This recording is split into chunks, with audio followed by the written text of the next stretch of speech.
Hey everyone, before we start today's episode, I wanted to quickly tell you about the membership drive that I am doing on patreon.com/FireTheseTimes to celebrate over 2 years of this podcast. If we hit the goal of 100 new supporters at $5 or more a month or $50 a year, I'll be able to hire a producer, which would give me more time to focus on the research and interviews and actually start releasing 2 episodes a week instead of 1. If you become a supporter, in addition to getting early access to all episodes, you will also have access to our monthly hangout, in which myself and everyone else who supports this project come together and chat about pretty much everything.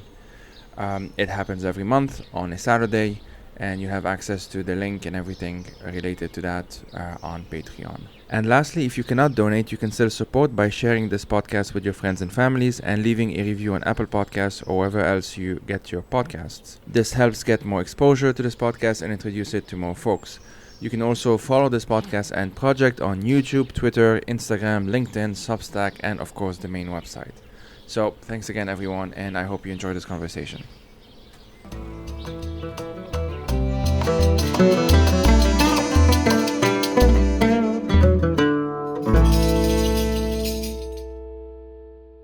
My name is Nidal Betare. Currently, I am the Managing Director of People Demand Change, PDC, based in Washington, D.C. Originally, I am a Palestinian refugee from a Yarmouk camp in Damascus, Syria. I hold Masters in Political Sociology. And when the war started, basically I was working with the Syrian Arab Red Crescent slash the Danish Red Cross, supporting Iraqi refugees in Syria, and also I was preparing to enroll in my PhD program that never happened, actually, because of the war. So we're going to talk about a lot of things. We'll see how to organize them. I think it's just going to flow organically and naturally. So I didn't make the same kind of preparations I would have for other episodes that I'm not as, let's say, knowledgeable about, because a lot of the stuff I think we'll be talking about now are things that in one way or another I've talked in previous episodes with either Palestinians or Syrians or Lebanese, especially those three. And it's various tendencies and various problems that I think we will, or at least I've seen you express online that I definitely have had similar thoughts, basically. I guess one way, so let's just start this way. I read this recent thread of yours mentioning Samir Kassir. And Samir Kassir, for those who don't know, I will just quickly say I did an episode 2 years ago, came out on June 2nd, 2020. Because it was 15 years since he had been assassinated.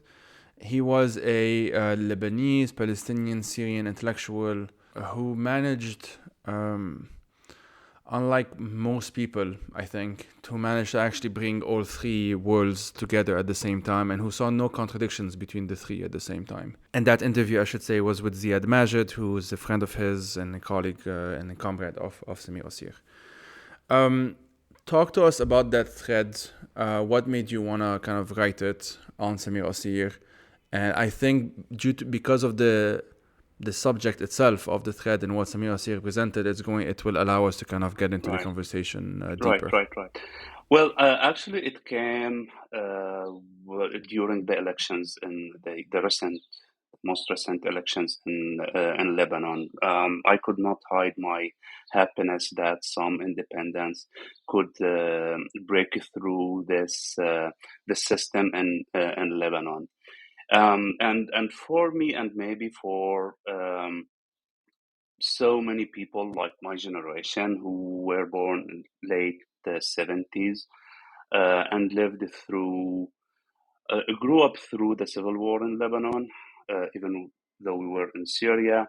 But I mean, obviously, we were very engaged, especially like the Palestinian camps in Syria, the Palestinian refugee camps, I mean.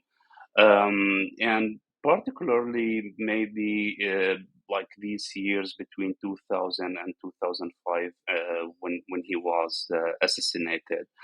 Samir Kassir had a big impact on our generation, actually.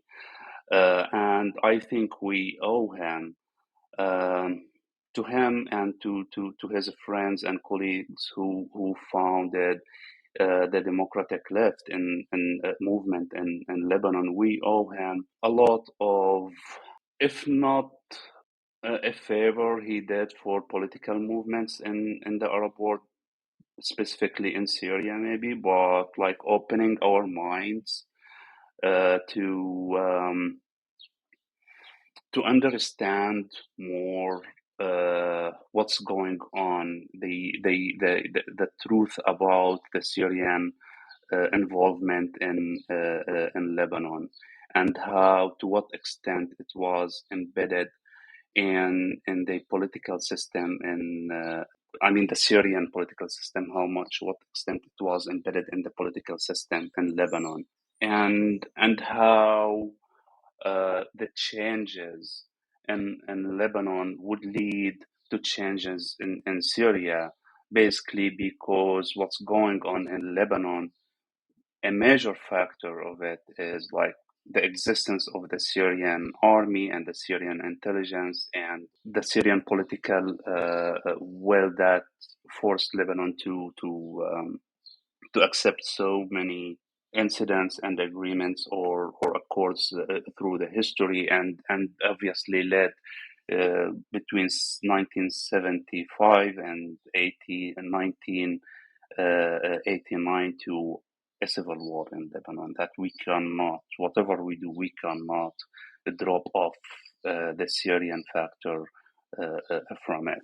Samir Kassir could articulate the narrative of the history of this period in a way that opened our minds to a lot of blind spots that we could not see it. It's very important, Joey, to know that Syria did not have open media or satellite and internet until the beginning of 2000s. Before that, it was limited to certain class in Syria. It was not available for everyone. So basically, we're living in a very, very, very close society. And basically, we're living in our neighborhoods and closed in our neighborhoods. And we know what we are told in our neighborhoods.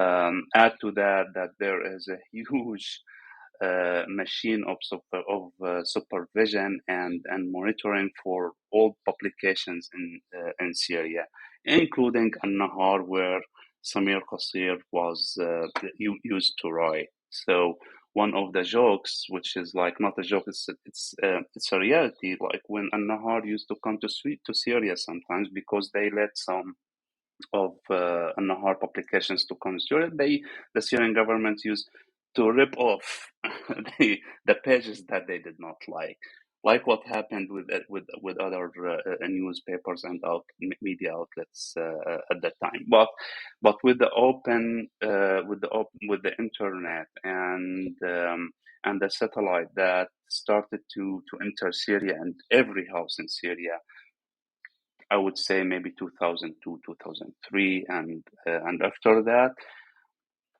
it helped people to know more. And for us in the University of Damascus specifically, Samir Kassir was always there. I mean, we used to talk a lot about his articles, about his opinion, and actually he could, to an extent, to start a movement within a younger generation of the Syrian opposition about the reality of the existence of the Syrian army in Lebanon. This is when we started to call it the occupation.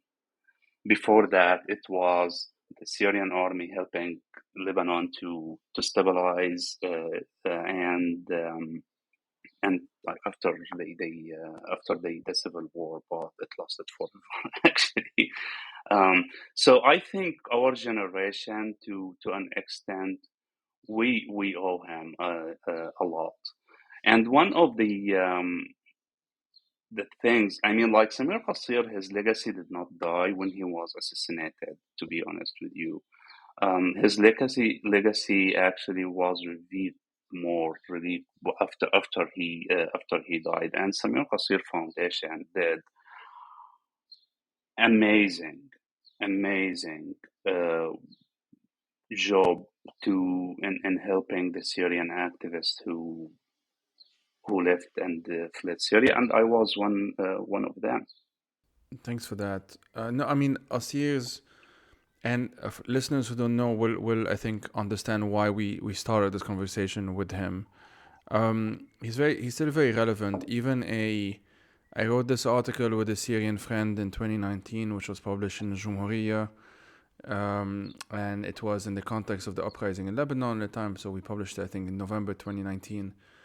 And the image and it was about Syrian melancholy in the Lebanese revolution was the title, i.e. that a lot of Syrians that I was speaking to and recognized some of the chants, obviously, because a lot of those chants were first chanted in Syria.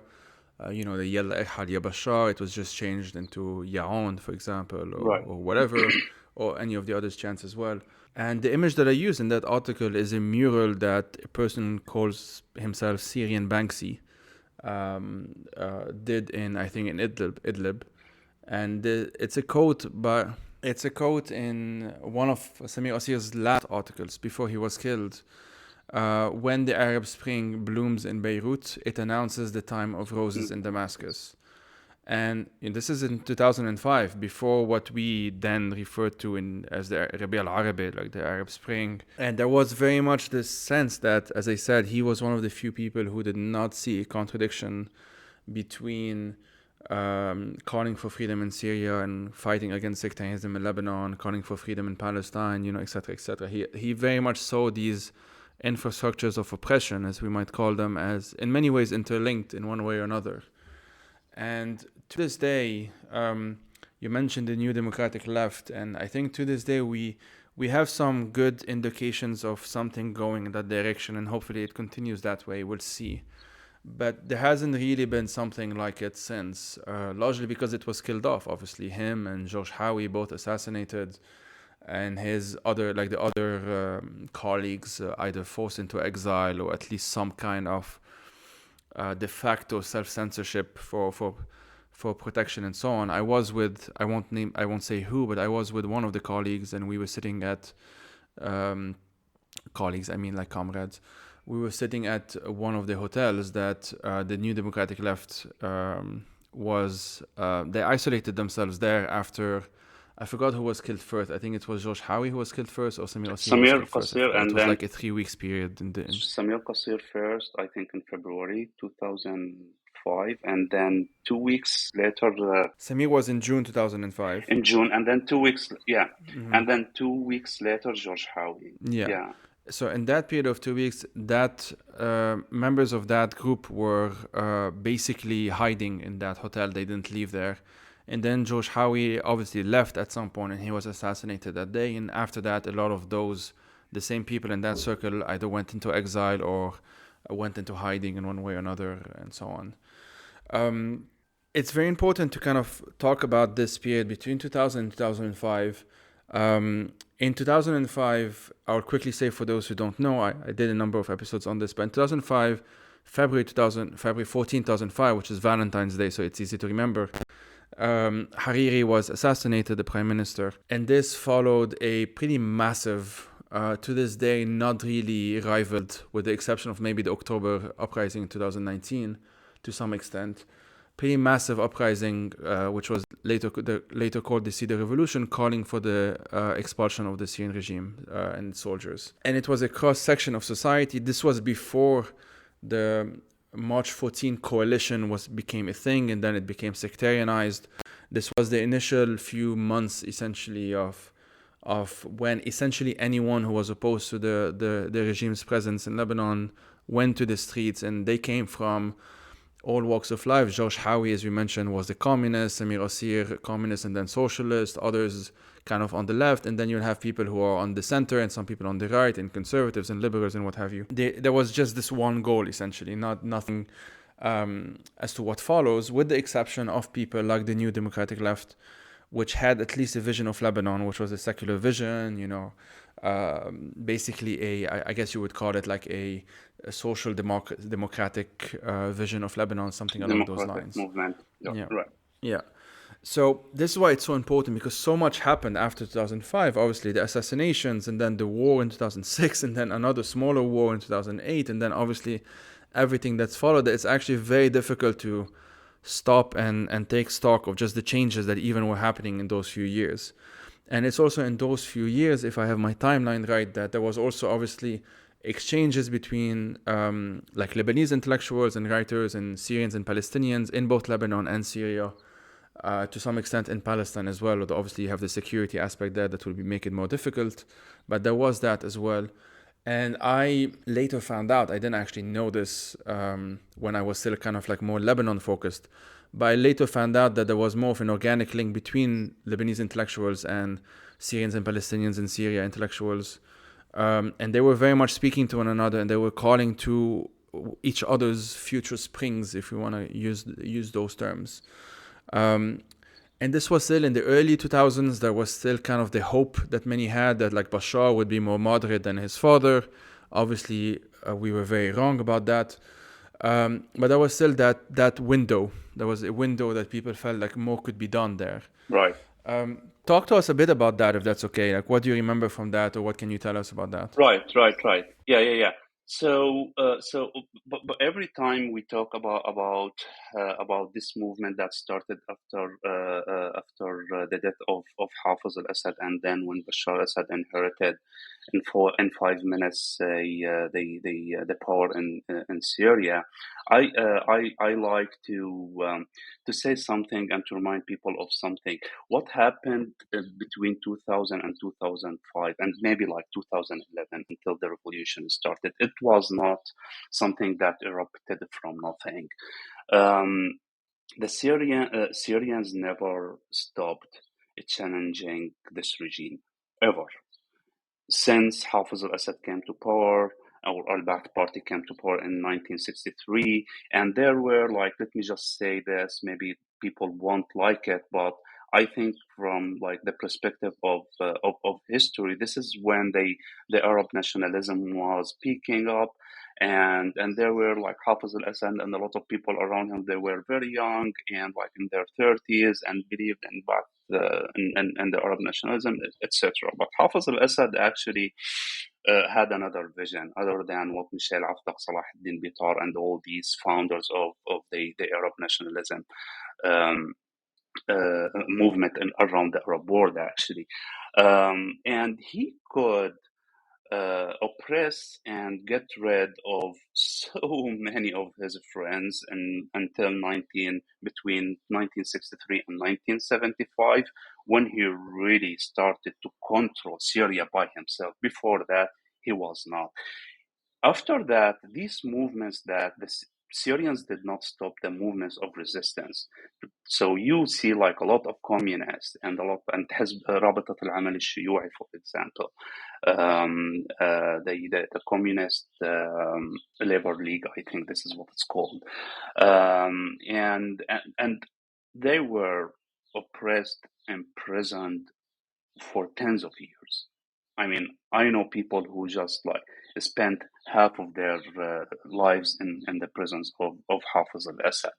So this did not stop and when Bashar al-Assad came to power, there were the seeds to start something new, and there was a new generation. And it was like actually what happened after Bashar al-Assad came to power, it was kind of generational. So there is the older generation, and I'm not gonna say any names in this episode, because for me, I freak out now about telling names, honestly, because some of them are in Syria or in Lebanon or in the region, and like everyone is reachable these days. So a lot of like for the older generation,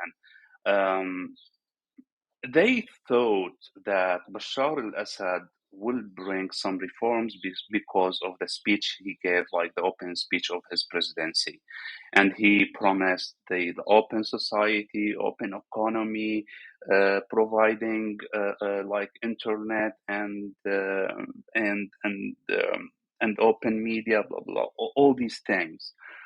But for our generation, I still remember because I was in studying sociology in Damascus University that time. There was a wave of people who did not believe that Syria will be controlled by Bashar al-Assad, who inherited the power in 5 minutes by changing the constitution in the Syrian parliament. So there is a young generation that because he completely had rejected Bashar al-Assad. So just to explain, he changed the constitution because He was 34. he was too young, so they had to change the constitution. Yeah. So I think the Syrian constitution before that it was 40 years old, and I think we have to fact check this, because that was when Hafez al-Assad came to power. He was 40 years old, and when Bashar came to power, he was 34. So they changed the constitution in 3-4 minutes in the parliament, which was ridiculous and humiliating and insulting to all Syrians and to the law in general. So people did not.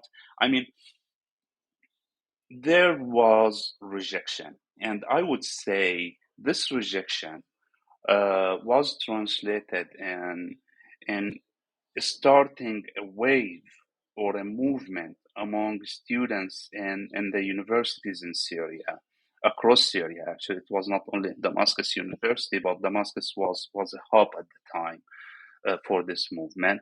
That,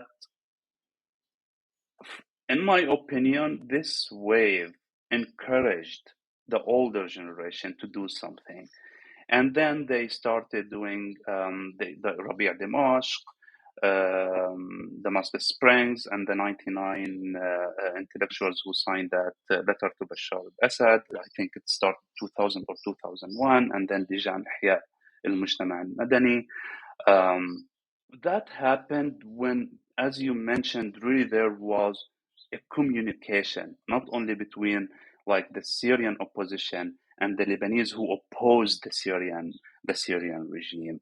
Oh, no, also there was another generation in Lebanon growing up, and they grew up under the brutality of the Syrian occupation, and they suffered. I mean, there are quite a lot of story of how the Syrians oppressed the Lebanese and controlled the political movements in Lebanon and the civil society, and they tried to control the civil society in Lebanon. So this communication was open.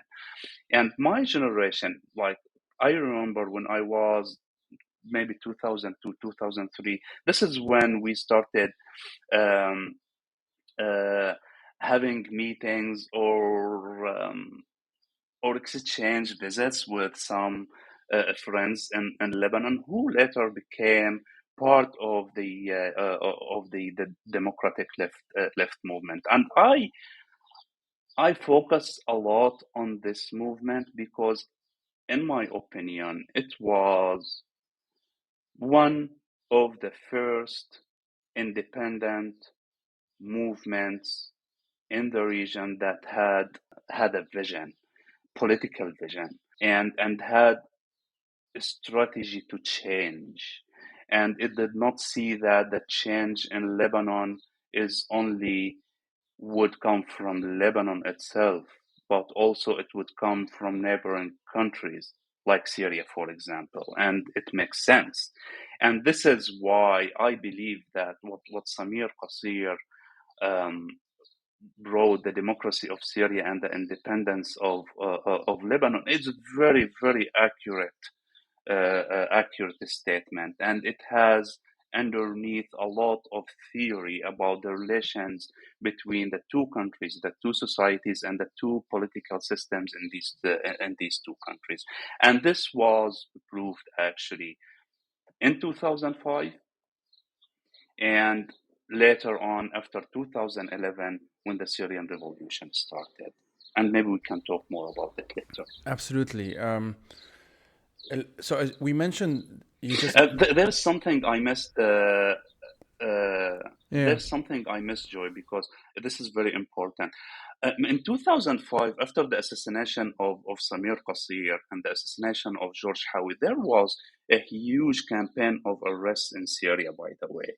I have 30 friends that I used to hang out with, um, who all of them were arrested in 2005, 2006. And there was a list of 150 students in the university that were supposed to be arrested. And they were not arrested because these 30 people who were in prison, they did not tell on their friends. But these people like were imprisoned for 5 years and 6 years, and they were not. They were only released between, I think, April 2011, after the eruption of the Syrian revolution, between the April 2011 and the end of 2011.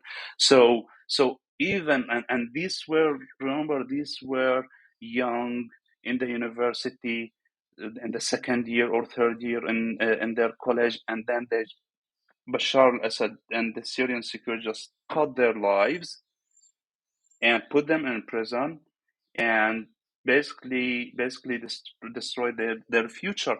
And bear in mind that these people, they were only talking about the freedom of expression, about changes, reforms in the Syrian political system, open the opportunity for people to express their opinions and to form whatever forums and political parties they want to establish or form. But Bashar al-Assad and people around him, they just continued the mentality that Hafiz al-Assad and al-Ba'ath party established in Syria in 1970, that al-Ba'ath party is the only party and the leading party in the Syrian revolution. And this was the biggest statement that proved to be a lie and a way to turn into a dictatorship, and later on to massacre the Syrian people. And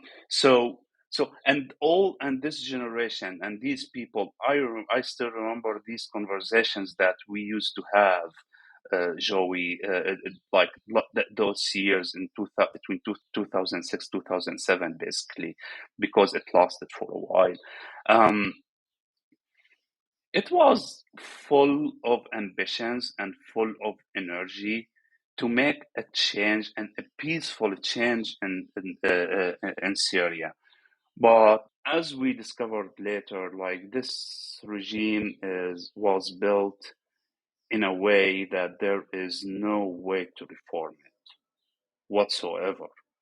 The only way to reform this system is just to get rid of it, honestly. No, I obviously completely agree with that. I was thinking before that when I said that there hasn't been something like the New Democratic Left movement, it's not entirely true. There hasn't been a explicitly political movement that was trying to run for elections and that sort of thing. But there's been like legacies that we saw. For example, two things that come to mind is when I was at AUB, American University of Beirut, I was doing my undergrad there. You had the secular club. And the secular club was very explicitly pro-Palestine and at the same time very explicitly anti-Assad. And very explicitly, obviously, as the name suggests, anti-sectarianism in Lebanon and so on. And so they were making these links very early on, very much echoing Samir Kassir and often bringing him up as well. And the other thing is, more recently, and this happened after 2015, you have like media outlets like Megaphone is a big one now. It wasn't that big in 2015 when it just started and they were struggling with different finances, whatever.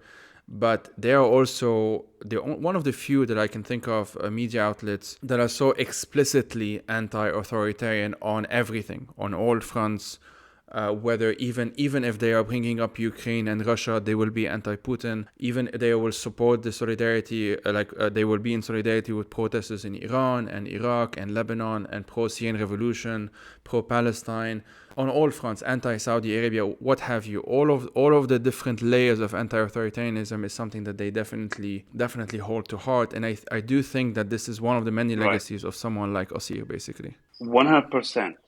100%. And we can see that, Joey, if we take a quick look at the global left these days, right? And the way they were divided on topics like Syria, on topics like Ukraine, and the increasing number of all these propaganda media outlets that they are trying to twist the narrative and this circular reasoning, like conspiracy theory, whatever. So you are absolutely right, and honestly, maybe you want to talk about this later, but I think this is a good point now to bring this up. Like, for me as a Syrian Palestinian, this is where I am really squeezed, right? I mean, and it has so many levels, Joey. Like, there is the emotional level of it, especially when you see intellectuals in Ramallah and West Bank and Gaza who are pro Bashar al-Assad. And it is hard for me to accept that. And it's hard for me to believe that they are still pro-Assad, even though they experienced, a lot of them, they experienced firsthand the Syrian regime, because so many Palestinians who live in Ramallah today, they lived in Damascus before that, before Oslo. This is one. And secondly, look what happened to the Palestinians in Syria. I mean, Yarmouk camp, I think, one case study for the left who really should be focusing on to expose the hypocrisy of a regime and this and political system like Hafez al-Assad and Bashar al-Assad built their legacy over 4 years, for more than 40 years. I wrote this once, and I would say it now. Hafez al-Assad, when, like, in the 1980s, he split the Palestinian factions, Fatah, basically, and demonstrations erupted in Damascus and or in Yarmouk camp, and people started like chanting "Asadun, Asadun fi Lebanon, Fa'run, Fa'run fi Jawlan," and he literally asked Try and translate that, Nidal. military, a lion in Lebanon, a mouse in Golan Heights. So you go and you express your power in Lebanon, but your front lines in Golan Heights are shut up. This is basically what people were saying. And it's a play on word on wanted to it's a play on word on the name himself, Assad, which means lion, of course. Assad, exactly. So he wanted to destroy Yarmouk camp at that time, but there were some powerful Palestinians at that time, and it was the end, like basically at the end of the era of having Palestinian in power in Syria at that time, who prevented Hafez al-Assad from doing that, and it challenged him, and they threatened him of going to a war with the military if he does that. And he did not do. Bashar al-Assad, he used the Russian fighter jets to burn this camp to the ground. He starved these people for years to death. More than 200 people starved to death in the Yarmouk camp. I mean, I cannot imagine that these stories that people watched it live streamed on media and TVs, that my people, the Palestinian people in Gaza or in Ramallah, would think that this is pro-Palestine. It's just like surreal for me, and I cannot get my head around it, to be honest with you. So, and unfortunately, this part of Palestinians is so supported by the left around the world. And the left around the world, they really have a huge support to the Palestinian cause.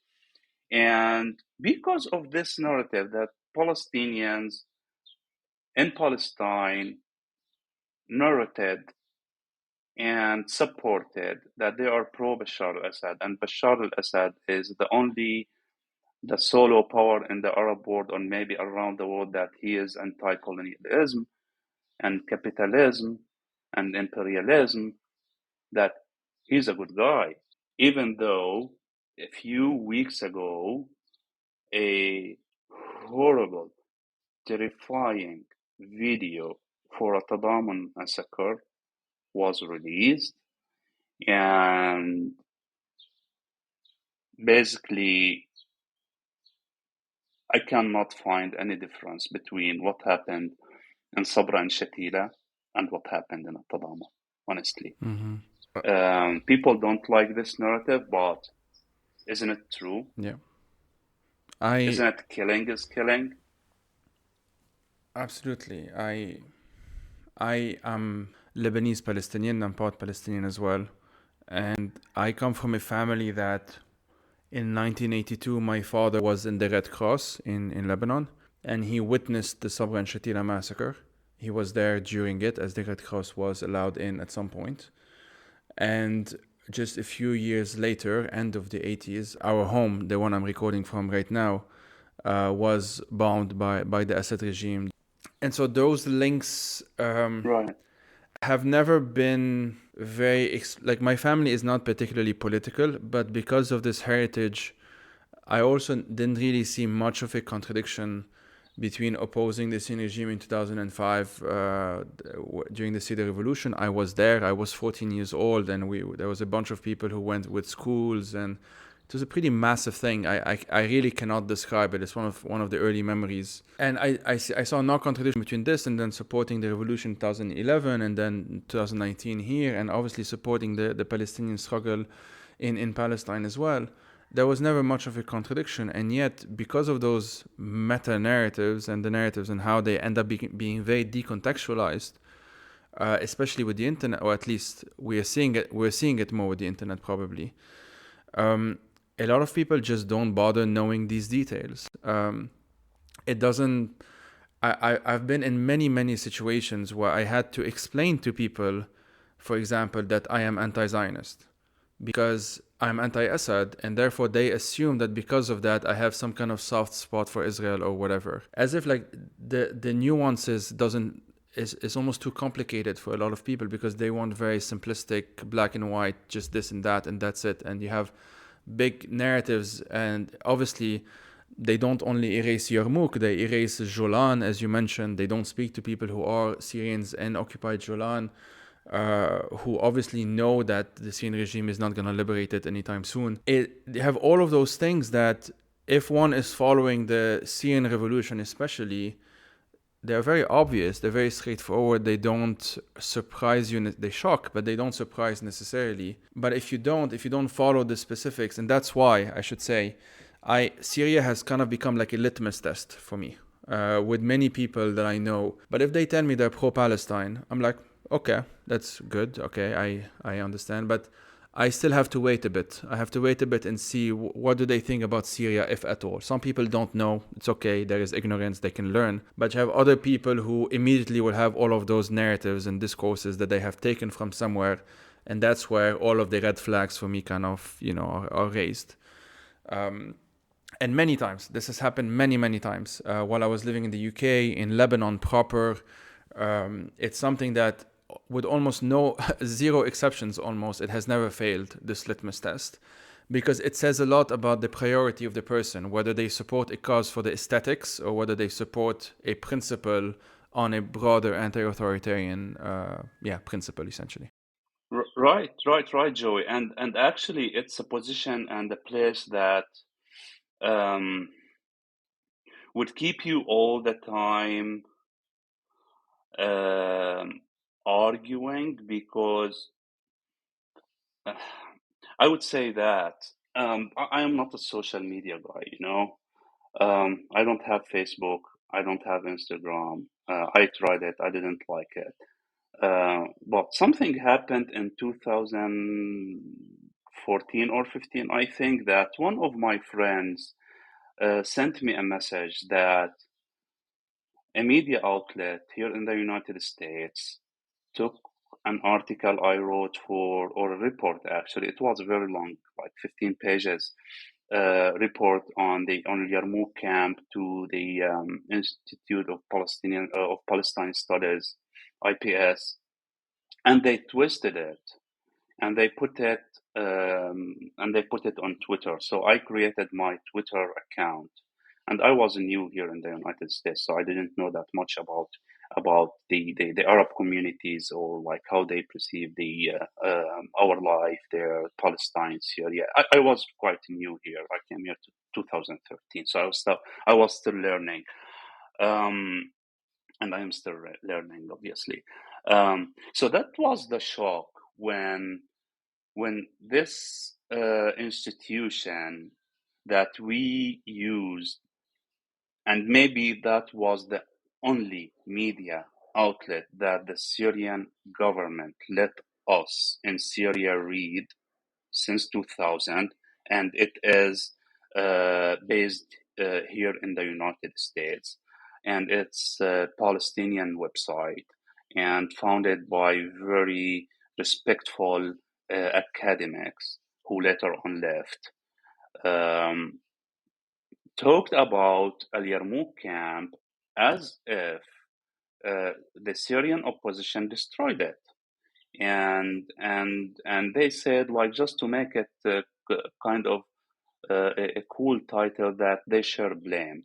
So this is when I started to understand that, okay, let's go back to social media. So I created not this Twitter account, and another one, like an older one, and I started reading and how and understand how Palestine is very essential for the left, and how Syria somehow turned into a place that Bashar al-Assad is fighting to get rid of Al-Qaeda and ISIS, which is hilarious, which is a huge uh, um, misconception to the narrative of the Syrian, not only the Syrian revolution, Joe, to the history of the struggle of the Syrian people against al-Ba'ath party, against Hafiz al-Assad, against Bashar al-Assad. So this is where I found myself, okay, so I am Palestinian, obviously, and I am Syrian, and I am squeezed in this place that I have to explain to people, especially in the left, and especially to my Palestinian brothers, that, wait a minute, this is not true, this is not what happened, this is not the narrative. But I have to say, Joey, that it is not only like the whole Syria, the narrative of the Syrian revolution is to be told yet, to be honest with you. I think because of the amount of displacement, the amount of massacres, the amount of killing, people did not have the chance to breathe yet, to think, and to tell their stories. But it's coming, it's gonna come, and what happened in Syria is gonna be told, I think, very soon. And I think we partially we are responsible to tell the Syrian what happened in Syria, and in platforms like yours, for example, right? So I understand what you're saying, and I'll tell this, and then you can, yeah, tell you this story, and then you can take it from there. Like, I was in a funeral the other day, like 3 days ago, and it was the first time that I go to a place here in the United States, to a place where it's full of Arab community and mainly Palestinians. From West Bank, from Na'lin, Bal'in, and all the wall area. For them, I was Syrian, you know, and it hurt me that my identity is not that important for people. I cannot blame them. I mean, there are like people who were raised in Palestine. Maybe they don't know that much. They don't read that much. They don't watch news that much. But they shocked me to an extent that some of them, they thought that the Yarmouk camp is in Lebanon, for example. You know, um, and we in Syria, why? I mean, one of the things that I heard, why did you do that in Syria? You were living good life. Who told you that Syrians were living good life? People compare the situation of Palestinian refugees with Lebanon, with Gaza, with the refugee camps like Jenin in the West Bank. And then they go or they come up with this conclusion that the life of the Palestinian refugees in Syria was good. Oh no, it was not good for Palestinians, it was not good for Syrians, and there is a huge history of struggle for Palestinians in Syria with the Syrian government, with the Syrian regime, and for Syrians in Syria with the Syrian regime since 1963. And what happened in 2011 is just the eruption of all this struggle that has been accumulating for decades. I'm sorry, maybe I talked a lot. Not at all, not at all. I was just thinking, this is not the first time I hear a Syrian Palestinian person I know from Yarmouk specifically saying that when they've spoken with other Palestinians, usually in the diaspora, because obviously the context is this is the only place you can do it really in practice. Kind of not knowing the specificity of the Yarmouk experience or the specificity of the Syrian experience more broadly. This happened. I remember this conversation. I think I brought it up in the previous episode. I was sitting with a friend from Yarmouk and a friend from Gaza, as it happens. So there was like the Palestinian Syrian, and the Palestinian Lebanese, myself, kind of speaking to one another. And the Palestinian from Gaza, very anti-Assad and everything, genuinely did not know that there were so many other Palestinians who were not anti-Assad. He just assumed, he grew up in Gaza, he was born and raised there. He just assumed that everyone was. And there was this very interesting dynamic where I got to see kind of the friend from Yarmouk's perspective, in that sense, and the frustration being built up, especially as by then he was already part of the diaspora because he had to leave Syria as well, obviously. Seeing this kind of alienation from a lot of those movements that, on the one hand, were using the language of, anti-oppression, anti-colonialism, etc., while on the other hand, not really even paying attention, not just when Syrians were killed, but including when Palestinian Syrians are killed in Syria. And this, you brought it up before, so obviously let's talk about it now. The Tadaman massacre, the video came out a few weeks ago, and there was a bunch of reports and whatnot, and the video is still something that's in my mind. I haven't been able to get rid of it. And so I will read this short text that I wrote on this for those who don't know. And then we can kind of talk about it. So recently, brutal footage of the Tadaman massacre surfaced, which showed Syrian intelligence officers massacring civilians in the Damascus neighborhood of Tadaman. And the irony is Tadaman means solidarity, just for people who don't speak Arabic. One story, which was retold by a Lebanese friend of mine, Karim Shaib, for Al Jazeera, is that of Wasim Siyam, a 42-year-old Palestinian Syrian who was forcibly disappeared by the Assad regime in 2013. His family did not know that he was executed just 2 days after being taken, because they only found out because they saw him in that video, essentially.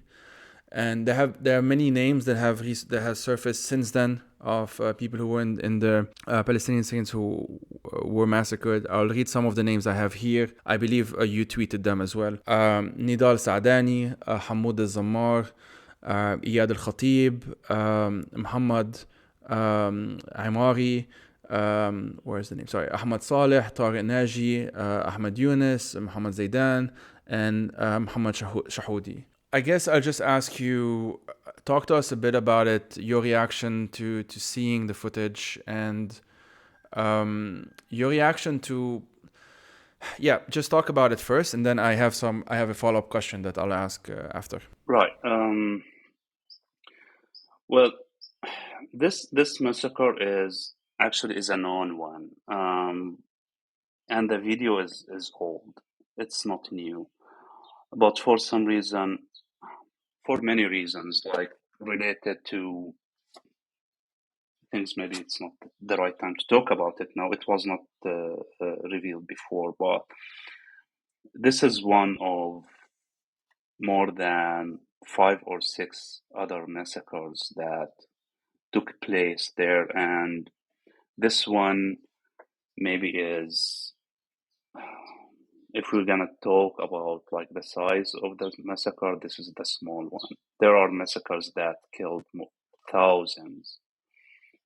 More than 1,500 people were killed in one massacre. It's called the Kables, the Kablat massacre, and I think some people are working on a report about this massacre or something about it. What would I say? What I say, Joey? I mean, seeing this video was very traumatizing. I'll be very frank and very, very, very honest with you here. Last time I was in Syria, it was in April 2012 in Al-Qusayr area in Homs, when Hezbollah and the Syrian regime were trying to take over Al-Qusayr area. The amount of death and bodies that I saw thrown in the streets made me decide to not go back to Syria again. I could not handle it, and maybe I was afraid.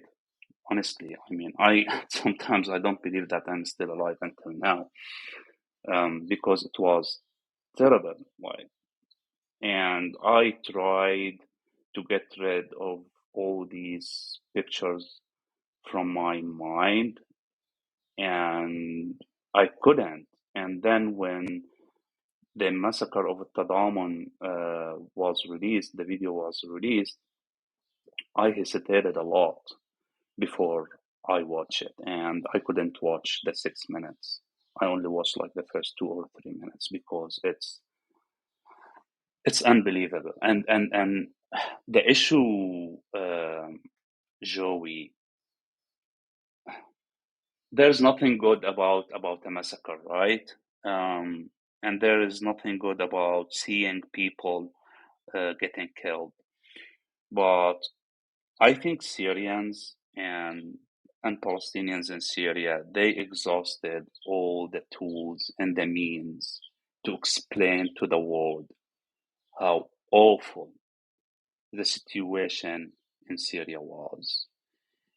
It is a situation that is beyond imagination. People do not have, I mean, normal people in West or anywhere stable in this world, and even for us, before the war, the human brain is not capable of imagining this level of brutality. So it is good that it's released. It is good that it's released because, and it was released in good timing because of what's happening in Ukraine, especially after Bucha, and the international solidarity with the victims of Bucha. However, such videos, I mean, I encourage everyone who has videos like this, and I know that a lot of people, they really have, and they still keep it until now without revealing it. I encourage all the organizations who work on social and on justice in Syria, specifically these organizations, to start a campaign and to start releasing the documents they have, videos, footage, whatever they have to the public. Because it is part of the Syrian story, and it is an essential part of the brutality of the Syrian of al-Assad regime, that there is no way anyone could imagine it or understand it unless they see it. And yet you'll see people that they will say otherwise about it. It was horrible, Joey, and this brought me, like, also it was released in a few maybe weeks or days before the murder of Shireen Abu Akleh, right? I think it was the same, and it was ironic to see also how divided we are as Syrians and Palestinians. Honestly, it was heartbreaking, because I know a lot of Syrians who work on social on bringing Assad to justice. Like, they have organizations, or they are writers, intellectuals. They have good platforms, and they have a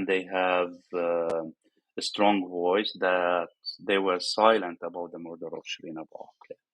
And also, I know a lot of Palestinians who did not believe that what happened in Tadamun was real. And it's such an irony that I have no words to explain it, Joey. I can explain it in an academic way, that I understand, because this was basically my master's degree, that Palestinian people, they live under political, social, and economic structures that are different from each other. Our life in Syria is different than Lebanon, is different than Jordan, different than Gaza, different than West Bank, but we all have a cause. I am still a Palestinian refugee. I was born like this. My father was like this, and I am still like this. And if I did not come to the United States, my daughter will be also a Palestinian refugee, So we will live refugees all our lives. My grandfather, my grandparents, all of them died refugees in the refugee camp. And the refugee camp has a legacy and a backbone legacy in the Palestinian in the Palestine cause, that I think Palestinian intellectuals and academics should recognize it. On the other hand, I will close with you about this topic with this. PLO and the Palestinian factions, all of them, are responsible for twisting the narrative of what happened in Syria, not only with the Palestinians in Syria, what happened in Syria in general. Because Sultan Ramallah, the authority in Ramallah, turned into a company for hire for the Arab dictators in the region, not only for Bashar al-Assad. I know that they helped Bashar al-Assad big time, and they are responsible for this, and they are responsible for the narrative that they are telling people in West Bank and Gaza. Honestly, they carry this responsibility forever, and they are a burden on us now. They don't represent us. I completely agree. It has been heartening to see whenever we have had protests last year, and obviously after Shireen's murder as well, calls for the overthrow of the PA as well, because I do think it's important. On the Tadamun massacre, and honestly not just that, but for me there's always, I kind of categorize reactions that I see in like different groups. You'll have people who deny, that's like one category. You'll have people who are shocked and horrified, that's another category. And you have people who are silent. And the silence is often the majority. Most people that I know in any case, and specifically most Palestinians I know in the diaspora with a large platform, which is always more important for just reality reasons, that because they have a large platform, more people are seeing what they do, whatever. Haven't said anything on Tadamun. And I know that they know about it because I know some of them, or I know their acquaintances. We have mutuals, and some of those mutuals, for that matter, are Syrian Palestinians. And so I know that they would have known about it by now, but they haven't said anything about it. And I think it sort of reinforces the idea that what matters isn't who is being killed, but what matters is who is doing the killing. And this kind of reverses what should be the case as activists, as protesters, as anti-authoritarian, what have you. If you're fighting for something better, you're fighting on a set of principles. And those principles have to be applied regardless of who is doing the oppression. I mean, I can't tell you how many times I had to explain to people that Hezbollah is not a left-wing party. I don't know how many times I had to explain this, that it is quite literally maybe the most conservative party in Lebanon right now. One of the main parties, and in many ways the main party that has upheld this regime, the main party that wanted Hariri to stay in power after the uprising in 2019, asked for him to resign. The main party that has, I think the only party at this point that doesn't have a single woman representative in their entire movement, and so many other things. Nasrallah calling LGBTQ rights an imposition from the West, the Western import, demonizing feminists, on all categories of what counts as a conservative or even a far-right ideology. They tick a lot of the boxes. And yet at the same time, because of history, because of course they were part of the resistance against Israel, many people forget that they were not actually the main ones. And arguably in the 80s they made it worse because they focused a lot of their attention on actually assassinating communists who were also resisting Israel. So there's all of those different nuances that it's like and I say this specifically in the context of Lebanon because it's where I grew up and it's my main point of reference. Even among independents, I mean, I was very happy also to see major Assadist figures being voted out, Firzli and Arslan and some of the others as well. It was very, very, very funny, to be honest, but it was very good to see. But I still think that there is a Syria question, if you want to put it that way, just as there is a Palestine question, which Samir Kassir obviously identified early on and said that you can't think of freedom in one place without also thinking of the freedom in another place. And I think that even within my circles of independents, mostly leftists, progressive activists, and so on, there is still a difficulty in talking about Syria. And that difficulty comes in many ways. Sometimes it's trauma because of the Assad regime in Lebanon. Sometimes it's, politicking priorities, whatever.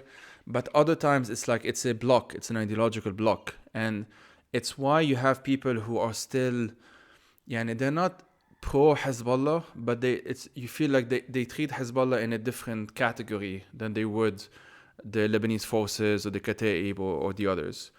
And that, essentially, it's a blind spot, I think, is only possible by not fully engaging with the question of Syria. Because, as you mentioned now, and as soon as I speak to Syrians who have had some interaction with Hezbollah, it's very clear, it's very straightforward what Hezbollah's role has been in Syria. There's very little doubt.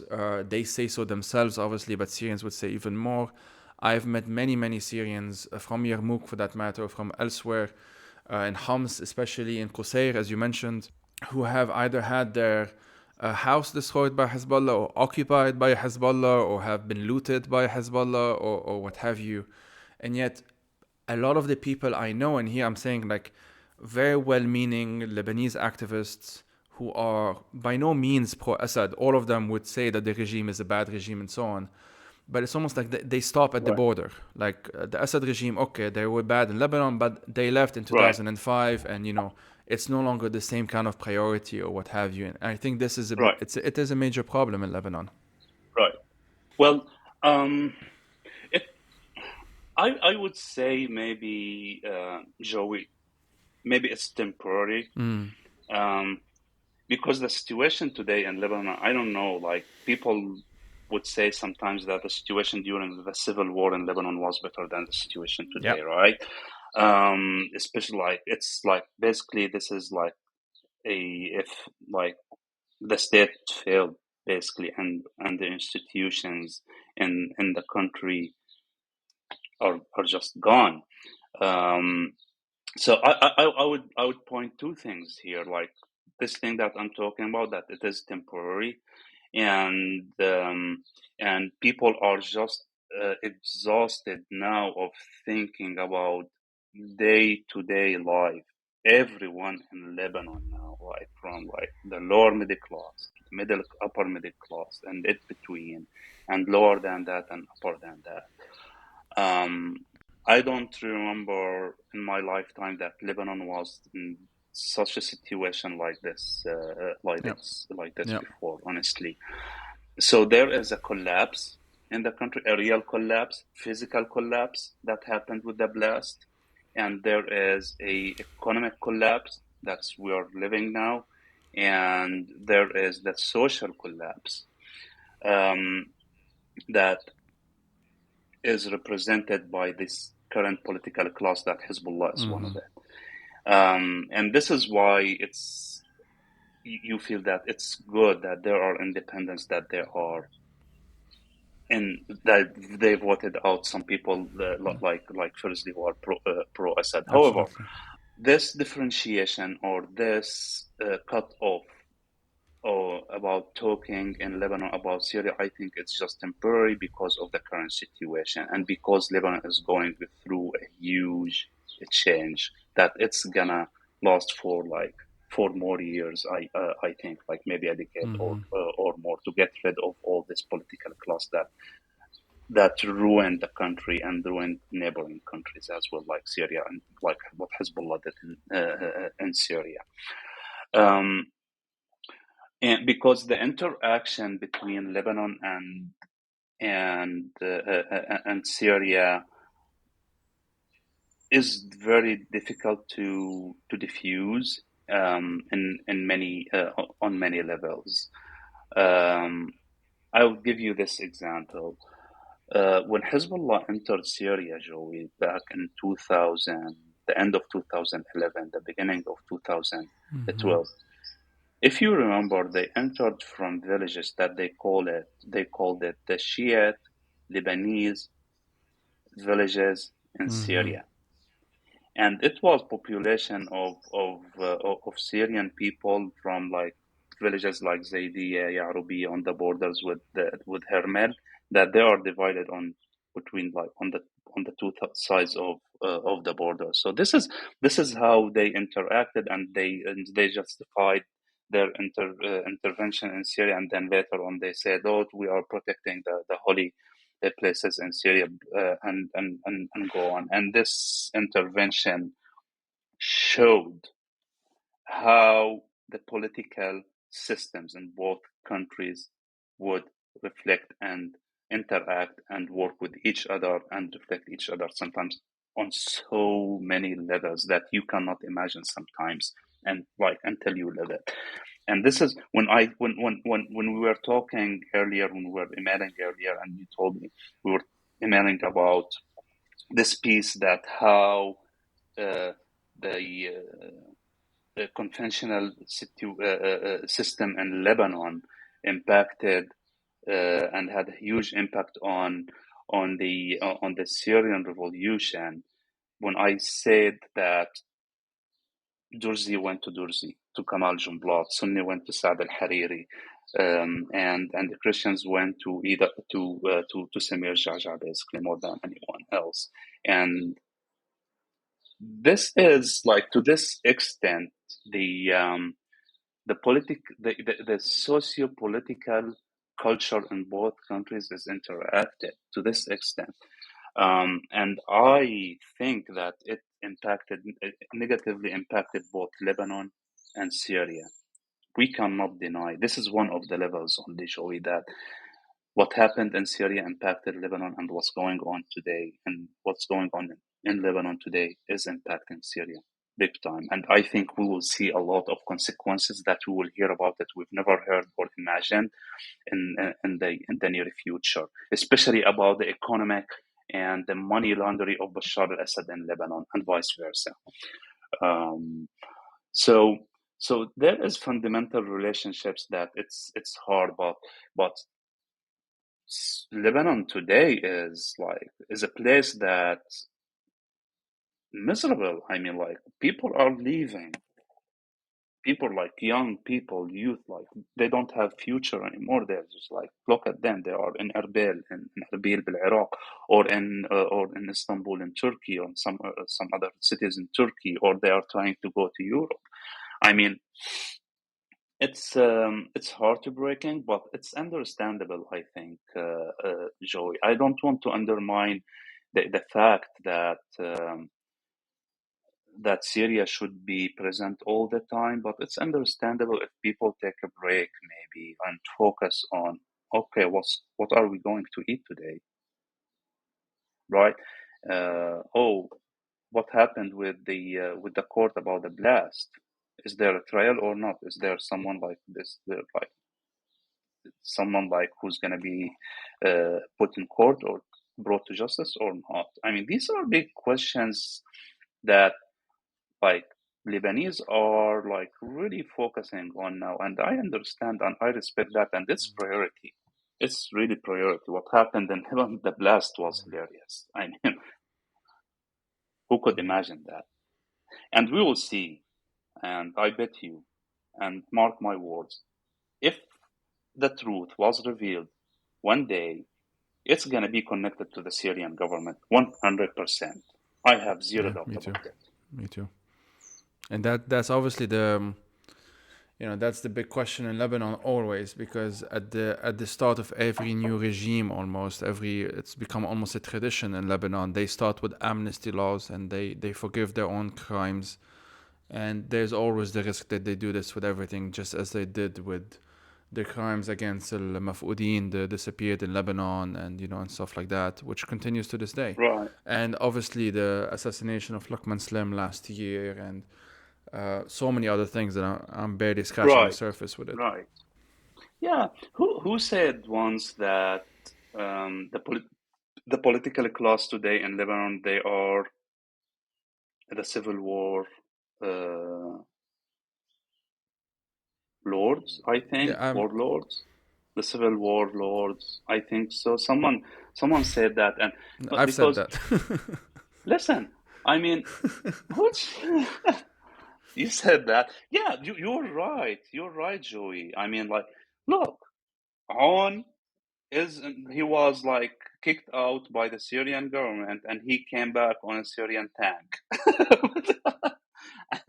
Hezbollah came and was established early 80s, and look where they are now. Harakat Amal, and الحزب الديمقراطي الاشتراكي, all of them, they did not, like, the only party that has changed its leader, it was Yekelchyk, because of the murder of Bashir Jmail, and then I mean, but these people are even the same people, not even the same parties, right? The same people who were during the civil war are the people who are in power today in Lebanon, which is hilarious, ironic. Yeah, all of them, they should be in court. Yeah, I mean, as we say in مضحك ببكي, what is funny is not funny. What is funny is sad. Whatever expression. Right. It was funny, sad. Right. Well, right, okay. right, I mean, obviously, I wanted to kind of emphasize one thing that I try and do is to always bring stories of people in these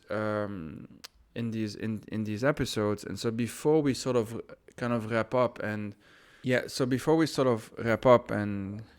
finish with the book section, as I call it, or whatnot, we mentioned the complicity from a lot of pro-regime well, Palestinians in this specific case, but obviously none other groups of people as well. And the reason why they're so toxic is that obviously the regime does what it does, or often does what it does, while using Palestine as kind of its blanket, as kind of its, shield or whatever, rhetorically. Right. And yet, I think it's very important to mention the specific stories of people who are sort of on the wrong side, or like on both ends of both being victims of Israel and victims of the Assad regime. Yeah. I mean,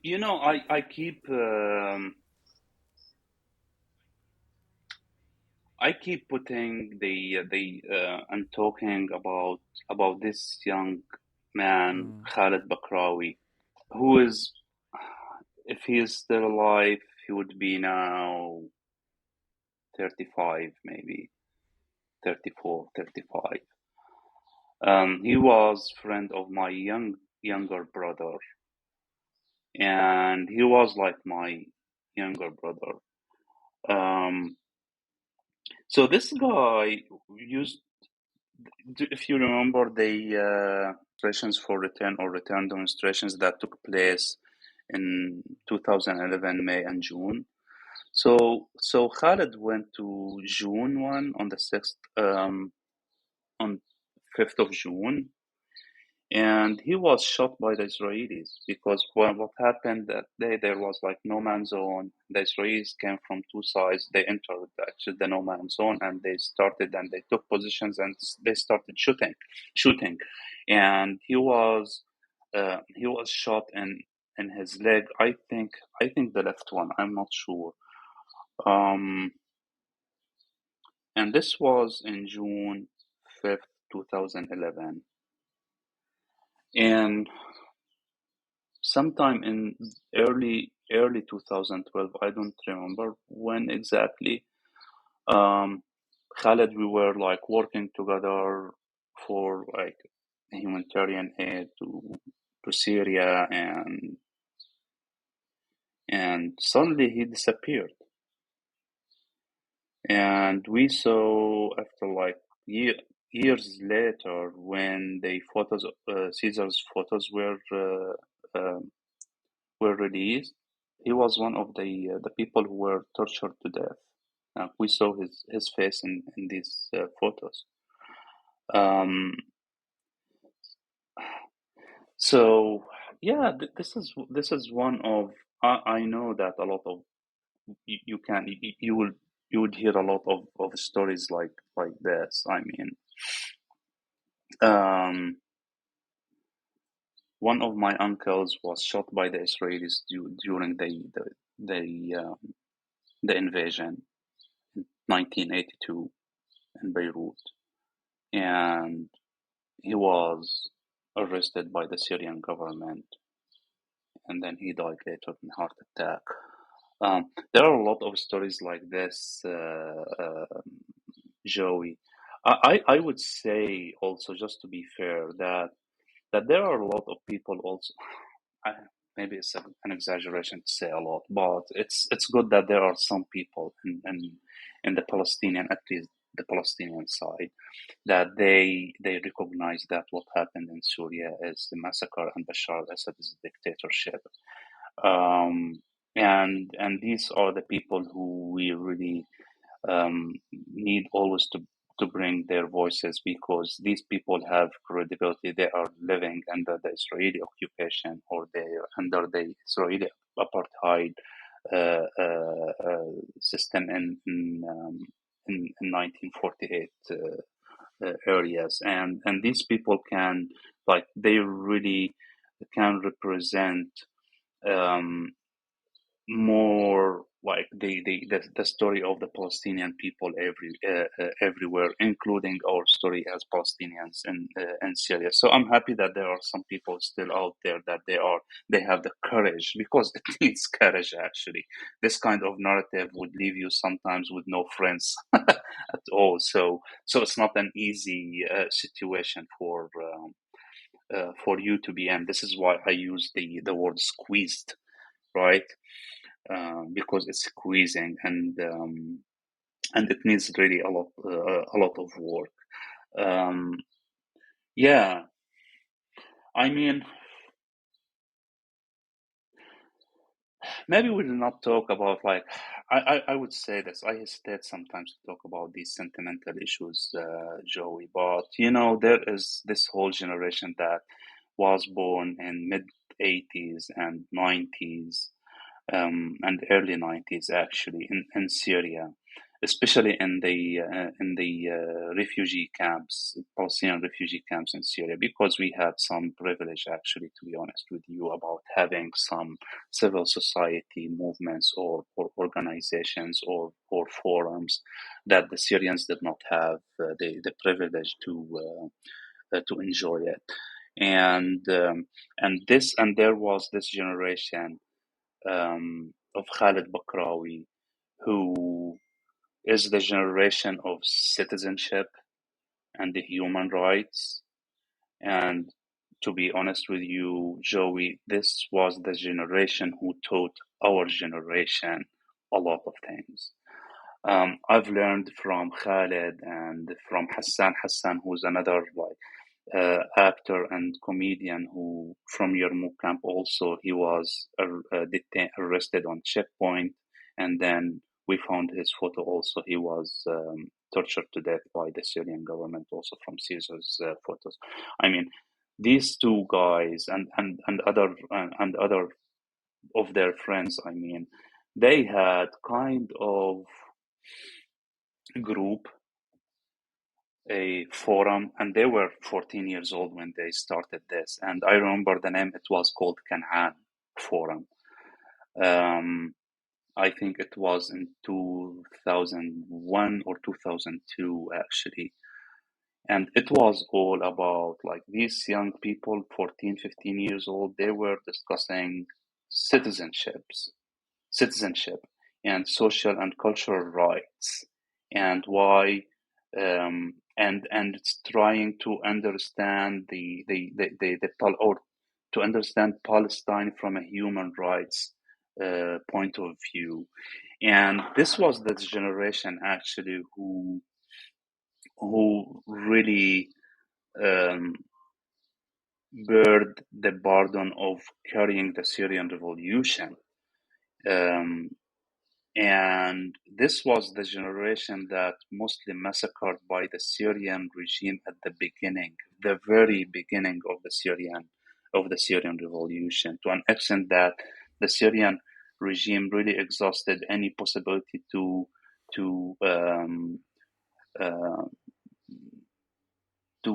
for a leader to come out of this revolution, because the amount of killing was above and beyond what we can imagine. And part of this massacring was this category of young people who were born and raised specifically and after the second intifada in Palestine, because it had a huge impact on this generation, the Syrian and Palestinians. And this is what I call the human rights generation, that we learned a lot from, because the older generation, it was very disappointing, honestly. So Khalid Bakrawi is one of a lot of people who would have had bright future if they were still alive, but unfortunately, they're There's gone. of course many stories like this one, and it's part of this podcast, like on a small enough scale, obviously, but it's to try and retell the stories as much as we can, and as much as I can through the story of someone like Khalid, point out these connections between the various, and my focus has been obviously Lebanon, Syria, Palestine, because of my own background. But yeah, I mean, thank you for this. The way I usually wrap up is I ask the guests to if there's anything that I haven't mentioned that you want to talk about, and then after that to recommend 3 books to listeners on any topic, and we end on that note. Sure. First and foremost, thank you so much, Joey, for this opportunity. I really appreciate it. I mean, I have not done this in a very long time, and thank you for bringing me back to this field. And for books, actually, now I am in the mood of rereading things, you know. However, there is a book, because when the war in Ukraine started, I was like looking for something to understand Ukraine and their relationship with Russia and that history. So there is this book, Ukraine: What Everyone Needs to Know, by Serhy Yekelchyk. I'll send it to you. I don't know, like it's the name is very hard for me to to pronounce, but it's called Ukraine: What Everyone Needs to Know. It's a really nice book. It's a small book, small size, but it takes you from the current Ukraine, the Revolution of Dignity, back to the Orange Revolution, and then back to even like older Soviet Union, and then to the older ages of that region, Eastern Europe. So this is like really a good book, and for people who would listen to this, I really encourage them to read these two books. Samir Kassir. This is really important. This is very important. This book, ديمقراطية سوريا واستقلال لبنان, it's really important. And this other book is called عسكر على مين. These two books I know that these books are just articles that were collected together and put in books, and it focuses, both of them, they focus on details on the daily political life in Syria and Lebanon, but it is very important that if you could read them, you will have a good perspective about what was going on between Syria and Lebanon in the 90s and between 2000 and 2005 until he was assassinated. They are very important to be read, actually, for anyone who is interested in Middle East, Lebanon, Syria, Palestine. Amazing. Thanks a lot, Nidal. I'm always happy when people recommend to read Samir Kassir. His books are not all translated, unfortunately, for non-Arabic speakers, but there's obviously mostly in Arabic. Some of them are in French, because he also wrote in French. Right. And quite a few of them have been translated in English, including his History of Beirut, which is an excellent book. Right. So all I have left to do is thank you for your time. This was really fantastic. I really thank your efforts, and I'm sure none of this was easy to talk about, so I appreciate you doing so here. Thank you so much, Joey. I really appreciate it. Thank you so much.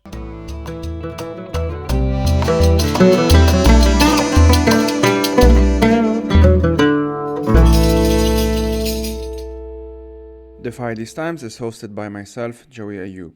I am also its producer, researcher, writer, and sound editor. If you want to help turn this project into a full-time job, please head out to patreon.com/firethesetimes to support it. These episodes are part of a bigger project which includes resources, a newsletter, and eventually YouTube video essays as well. As always, thank you for listening and take care.